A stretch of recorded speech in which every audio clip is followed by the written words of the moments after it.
Join us for onsens, street food, and castles at the Osaka pop-up October 11th to 17th. Facebook group and sign-up link are in the show notes. Marissa Lipovsky takes us on a journey from a solo backpacking trip to co-founding the Amani Light World School Hub in Tanzania. After meeting her now husband William on her very first day in Tanzania, they eventually returned to live in the Kilimanjaro region with their 3 children to connect them with their family and embrace a slower pace of life. Together, they now run an all-inclusive world schooling hub that brings global families together for cultural immersion, nature exploration, and communal living. Don't miss the endearing realization her son shared with her about the power of building a global network of love and connection, proving that you can bring the whole world to your doorstep. Welcome to the Wander World School podcast. I'm Susie, a travel-loving money nerd, mom of 2, and our family lives between Spain, Colorado, and soon Japan. On this show, we discuss the stories, logistics, and finances of traveling families and the many ways to learn along the way. Today, we get to know Marissa Lipovsky. Please tell me more about you and your family. Thanks. It's so nice to be here. I'm really glad that we're connecting. I'm originally from the US, and now my husband and I, with our 3 kids, live in Tanzania, where we host the Amani Light World School Hub in the Kilimanjaro region. I'm so excited to hear more about your opportunity in Tanzania and your life in Tanzania.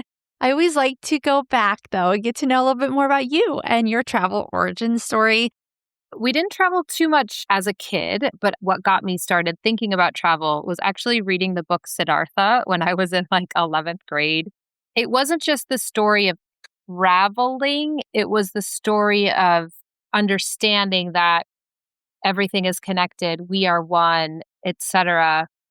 And that was the journey that I had always wanted to have, just sort of this journey back to self. I feel like travel expands that and allows us to see things from a different perspective. So that was what started me off traveling. And then what did travel look like when you did get started? A few years after university, I decided to take a solo backpacking trip. I injured myself right before the trip, and I was just such a social person living in New York City, going out all the time, and then I couldn't walk for 3 months. And I had to be alone while my roommates and my friends were out and doing things. It was really difficult to be alone. And yet here I was wanting to go on this journey alone. So it was good that I had that opportunity because it was like, you are going to be face to face with just yourself for a really long time. And in hindsight, that injury was a good starting place. I took off with a backpack and my first stop was Tanzania, but I planned a whole year-long trip. Sometime in Africa, East and South Africa, Southeast Asia, I wanted to do meditation retreats and yoga and just have time in some contemplative practices. And then the end of that trip was in Europe with my mom, who could bankroll that part of the trip. Yes. How did Tanzania end up being your first stop? In college, my roommate was from South Africa. We were all just sitting in our room studying. And my roommate was like, in 3 years, we're all going to meet in Africa and we're going to climb Kilimanjaro. And all the roommates were like, okay, sounds good. We'll do that. And then I had to Google, where is Kilimanjaro? And then I was like, that sounds cool. We'll do that. So I planned this trip with Tanzania as the starting point. I was the first person to arrive. And then my friends were arriving 24 hours later. And by the time they had arrived, I had already met my husband, who's now my husband. So yeah, when they got here, they were like, what have you been doing? And I'm like, we're just hanging out and da-da-da. And then I was like, oh, and there's this guy who wants to take us to, on a trip to the waterfalls and da-da-da. And they're like, how do you already know people? Long story short, I stayed in Tanzania for quite a bit longer on multiple occasions. But I did go on my trip. And I told William, I came here to do this for myself, and I can't not do it because I know that I'll always regret it. And he was like, that's okay, just go. You go. If you need to go, you go. He said, I'll be here waiting for you. When did you end up going back to Tanzania after the trip? And when did you decide that this was going to be a place that you were going to be living for? Yeah. How many years now? Well, we've been living here for 8 years. Okay. Yeah. So I went back to Tanzania at the end of my year-long trip to reconnect with William. And then it was like, this is real. We're going to do this. We want him to meet my family and do all that stuff. And so we tried to get him to the US, which was more difficult than we had originally thought. So we ended up getting a fiance visa for him to come to the US in 2010, long story short. And then we lived in the US for about 8 years and had our first two children there, got jobs and figured out the corporate world and all of that stuff. And it was really good for both of us, but also for William because he really is coming from this Kilimanjaro region and it's a bit isolated. And so it was good for him to see that he could work in the corporate world and get a job and education opportunities were open to him and all of these things. So it was really wonderful our years in the US and our first two kids were born there. But then you get stuck in your job and you get stuck in your home and you just get roped into life sort of on the rat race, which is where we found ourselves in 2018. A bit more of a disconnection from Tanzania, which means disconnection from dad's family, which means disconnection from the language, which means disconnection from half of your roots. And so we did want to give the kids an opportunity to know what that life is like. And so then as a family, you made your way back to Tanzania.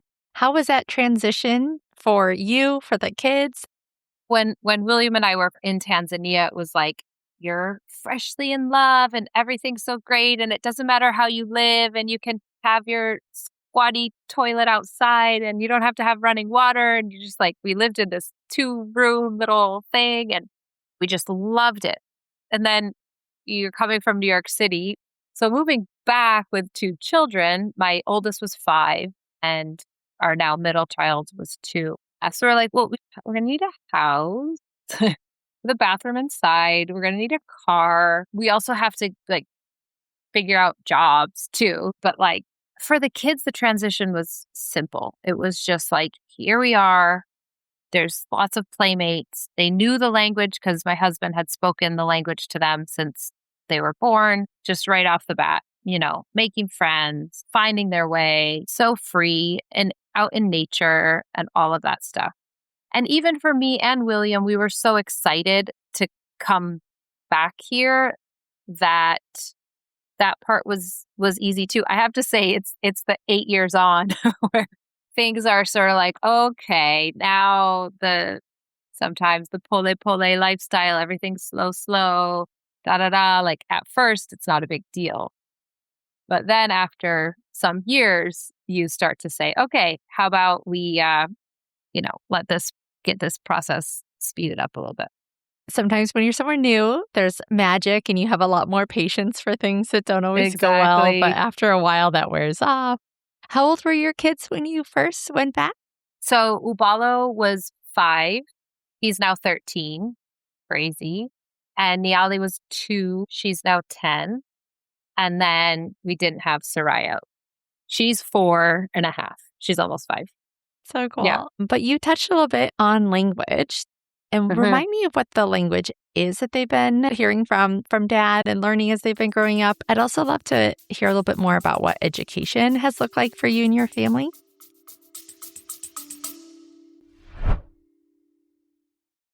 Your home shouldn't be a reason to stay. It's your ticket to go. My ebook, How to Rent Out Your House While Traveling, teaches you how to set up systems to rent out and manage your property remotely. Turn your house into a travel asset that pays for your adventures. Grab the ebook and the free 30-minute consult today at the link in the show notes. Let's get you on the road. The national language is Swahili.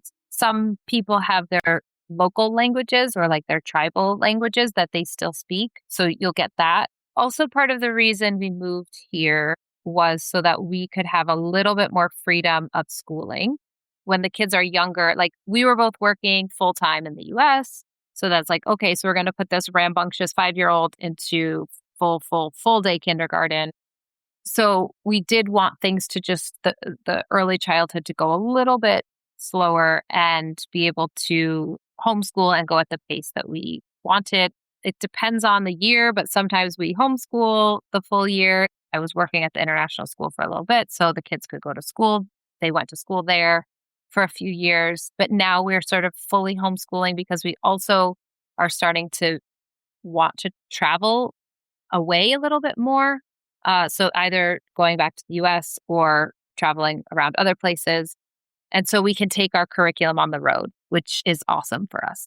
Is there any program that you've been using or that you'd like to share about with your homeschooling journey? At first, I was just winging it. So we've worked with two different curriculums. They're both Waldorf based. So we found this curriculum on a website called Earth Schooling, I think from kindergarten through like 8th or 9th grade. I think they have curriculums. And then the teacher that is my son's curriculum has his own learning academy. It's called Kindle, and they have curriculums, I think, from like 4th through 9th grade. So it's pre-recorded Waldorf lessons and for the entire curriculum. And it's been just absolutely fantastic. If you want to go deeper, it gives a lot of really awesome jumping off points. So it's inspiring. And what has travel looked like in Tanzania? Have you been able to do some family travels around Tanzania or beyond? We've taken a few trips from here. We love going on safari. So that's always fun. When COVID hit and we were here and everything was shut down, all the prices were just almost nothing. So we took this epic safari for like 10 days and we paid almost nothing. It was so fantastic and such a great way to see this country. So we do try to travel around the country a little bit. Sometimes we'll go to the coast. We go to Dar es Salaam when we have to get somebody's passport renewed. It's a travel of necessity, but there's the beach and it's just a different vibe. And we have some friends there. So we like to do that. And then so far our travel has been back to the US to see family because that becomes very important when you're away for so long. I have two travel questions. Did you ever make it up Mount Kilimanjaro? Yes, I did. I climbed the mountain. It was part of the original plan. Yeah. And then about safaris, I went on one when I visited my cousin when she was working in Zambia, and it was magical. I probably took thousands of photos. When it comes to kids and safaris, I believe there's a level of patience and they need to be able to follow instructions.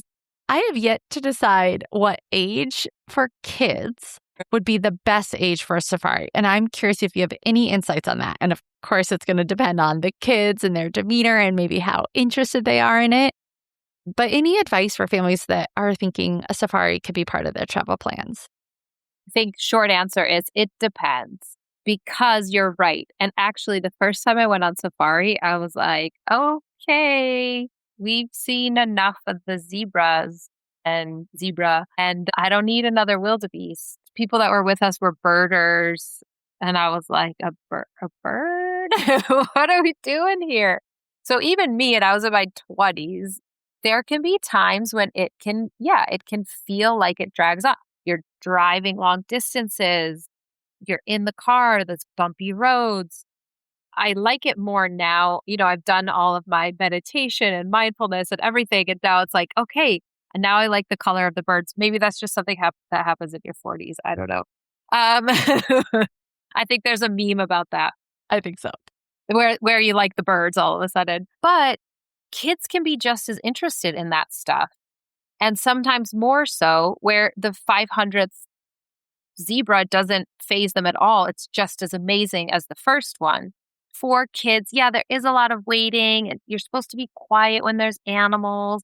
So you have to be flexible like everything we do as parents. If you're waiting around and there's bugs in the car and your kids are ready for a nap and they can't get out, and sometimes you have to say, well, we'll go back to the lodge and we'll try it again tomorrow. We took Ubalo on his first safari. We came back here. He was 1.5. We just took a little day trip and he loved seeing all the animals. We took them again, the COVID time. They were like 7 and 4. And again, they liked it. They were loud though. So like if you are around a lot of other people and you're disturbing, but adults can be loud too. Absolutely. This would be my tip for safari is plan in rest days or do your game drive in the morning. Find a decent place that has a little pool and you can go back and everyone can have a meal. The kids can swim in the pool and then you like go out again the next day. So as opposed to like safari, dusty, bumpy safari. So that I think that's kind of the best way to do it. And there's so That's a many great nice tip. places now that people can stay in Tanzania. So many amazing lodges and stuff. I like to touch on Tanzania and the cost of living there. What could a family anticipate in terms of expenses, like on a monthly basis, if they're slow traveling and they want to spend an extended period of time? I'm going to leave out safari because that's its own price tag. It depends where you want to live. There's so many short-term rentals now, but they're expensive. So if you're only staying for a month, then you're paying, upwards at least of $100 a night, probably more. A lot of landlords won't do less than a 3-month lease. So I'd say that can be a little bit tricky. That's part of the reason that at our hub, people stay on site with us, right? Because then that you don't have to look around for a place. If you're really living like a local here, maybe taking public transportation everywhere, not going very far, just sort of living your day-to-day life here, you can do it pretty cheap. But once you want to start moving around and maybe not taking public transportation everywhere, like if you want a car, then these things start to add up. Like when William and I first lived here and we walked miles and then took the public bus and I loved it. I still enjoy it, but like I rarely have the time to actually do that. So, you can get around on these public transportation, but then the question is, do you want to do it with your kids who might get hot and cranky and all that? It's part of traveling. It's awesome. Yes.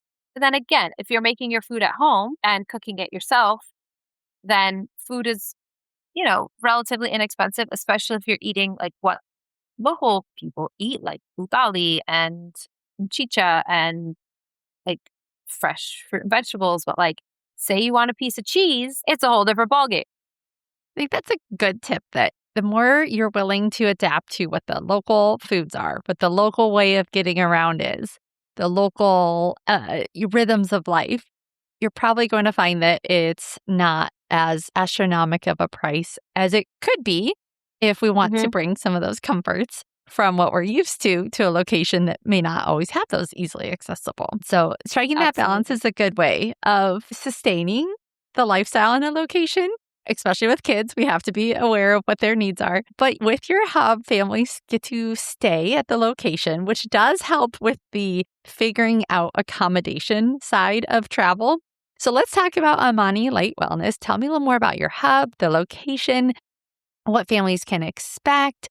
In our dreaming up this hub, we sort of brought together a lot of my own experiences from being a teacher. I also taught yoga and mindfulness to children for many years.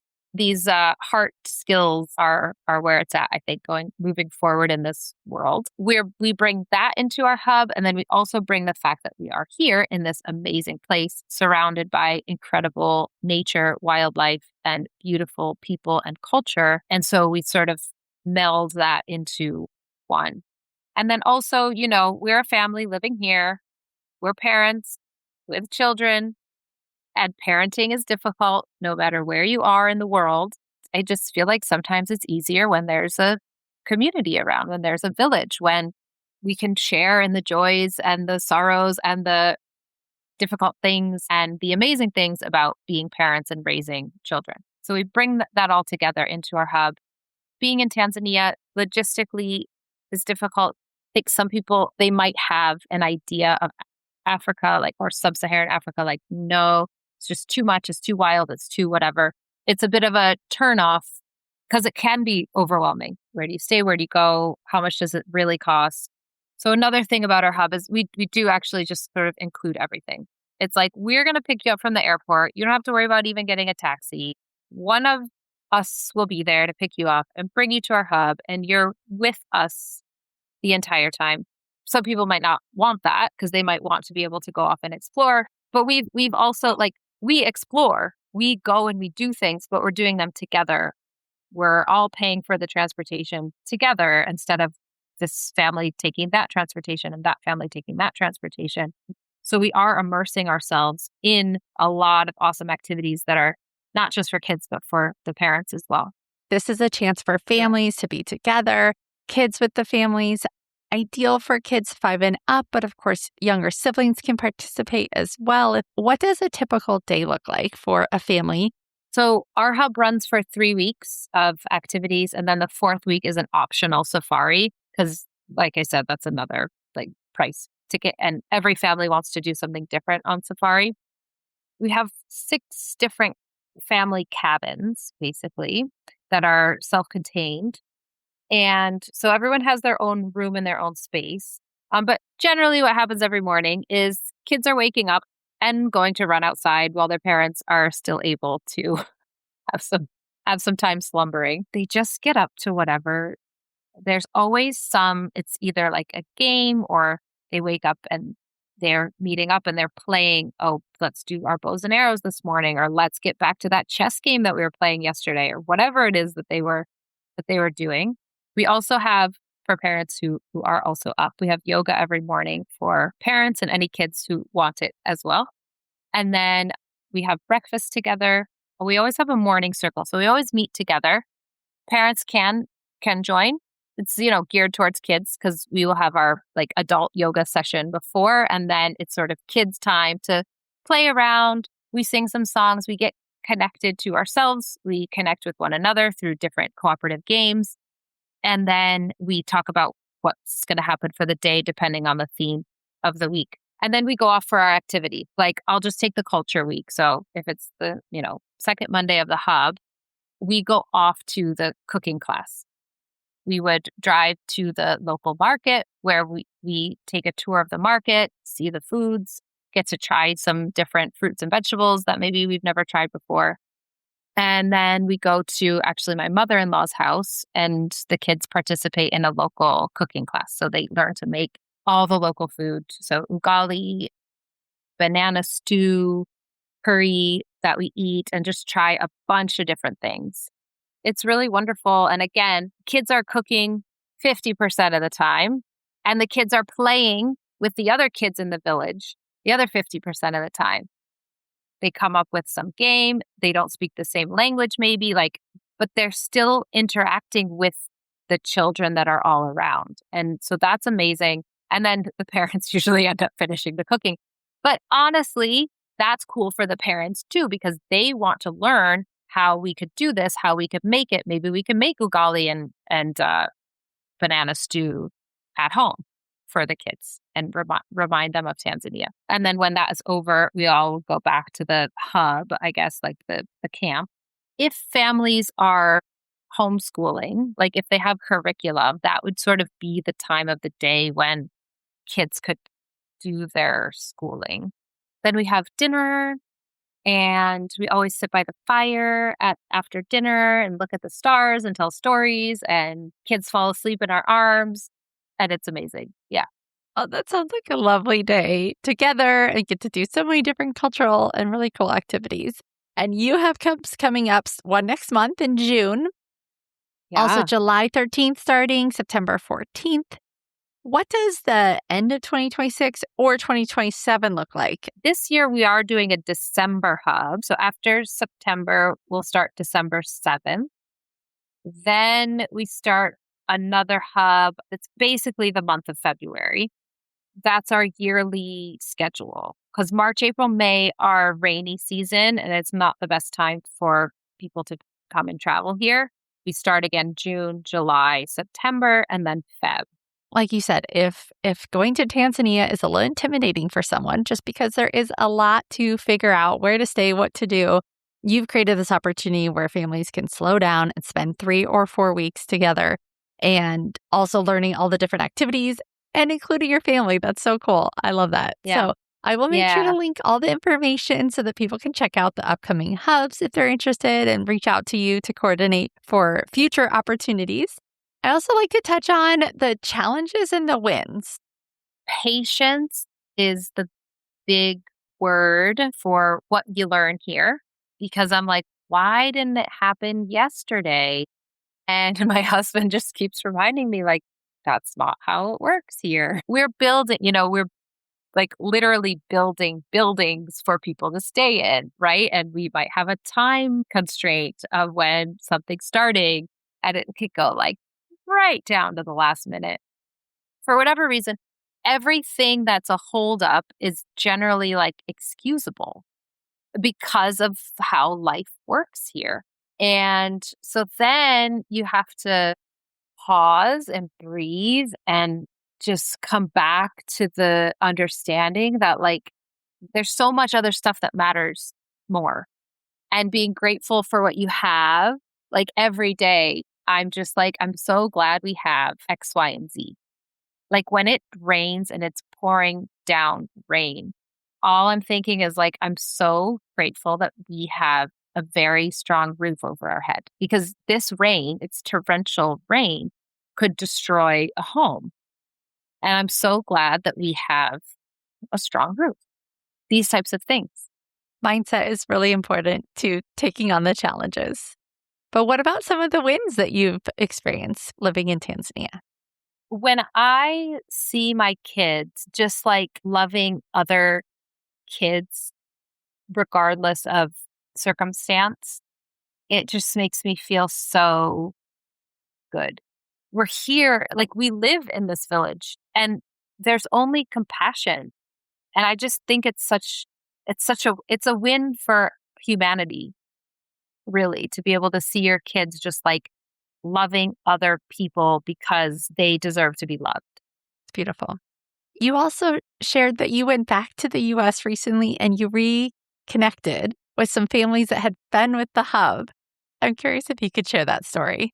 We've had so many amazing families come through our hub, and we do stay in touch with almost everyone. And if we are in a place where they happen to be, we of course let them know. This happened to be family that came to our hub was from New Jersey and we're from New York. And so we of course reached out and said, hey, like, can we get together?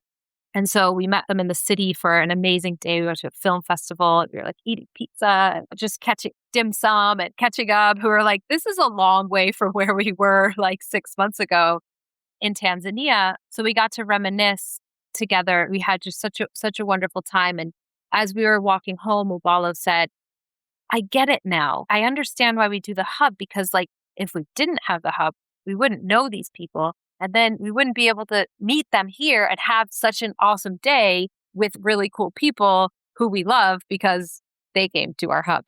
And I was like, yes, that's exactly the deal. Because sometimes he can get a little like, we're always here.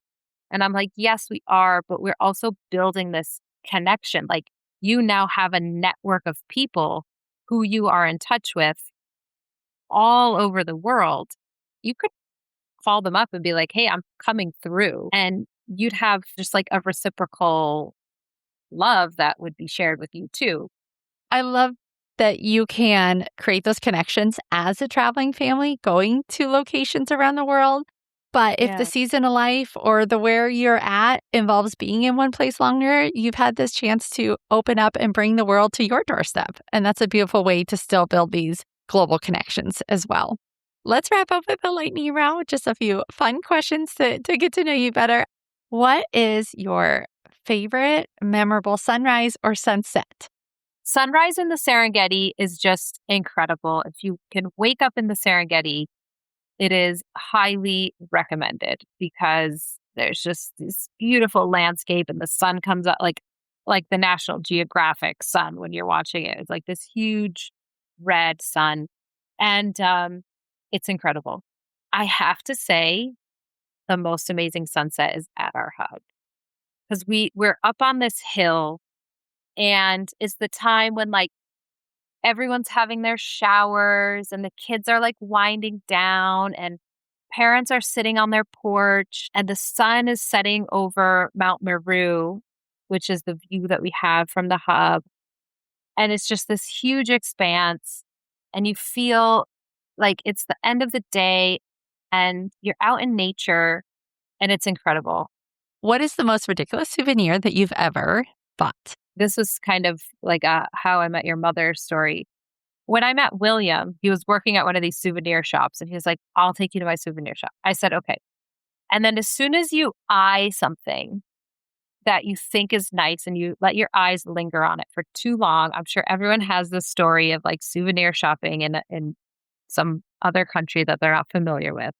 They're like, you want this, you must have it. So then they like take it down. I'm like, I don't necessarily really want it, but like this guy who I just met brought me here. So like, should I negotiate for it? So anyway, I like negotiated for this skirt. And I was like, but I'm not going to buy it today, but I'm telling you that I'll give you 15,000 shillings for it. And then William was like, let's get out of here. But then these guys like found us the next day and they were like, you said you're going to buy the skirts. And I was like, okay, I will, because I did kind of commit to paying you the money for the skirt yesterday. That was like one of my first souvenirs in Tanzania. And I think William's little sister has it now. That's a great story. If people want to learn more about Amani Light Wellness Hub and all the different resources that you offer in Tanzania, where can they find out more about you and your opportunities? So our website, amanilight.com, where you can look and see all of our upcoming hubs. I think there's a button there somewhere where you can book a call, which I really like to speak with people before any money changes hands. It just feels better for me. I think it should feel better for other people. So I think booking a call is actually a great way, and we can talk and people can ask questions, but you can also email me as well. We have a Facebook page. It's called World School Tanzania. So you can join the group there. I'll make sure to link your social media and the website. And it's been lovely to hear more about Tanzania and your opportunities there. So thank you. Thank you, Susie. I'm so happy that we connected, and I love your podcast and all you do to create this amazing global community. That's a wrap. If you enjoyed it, would you click in to leave a review right now? I appreciate the support, and follow along on Instagram, Facebook, and Substack.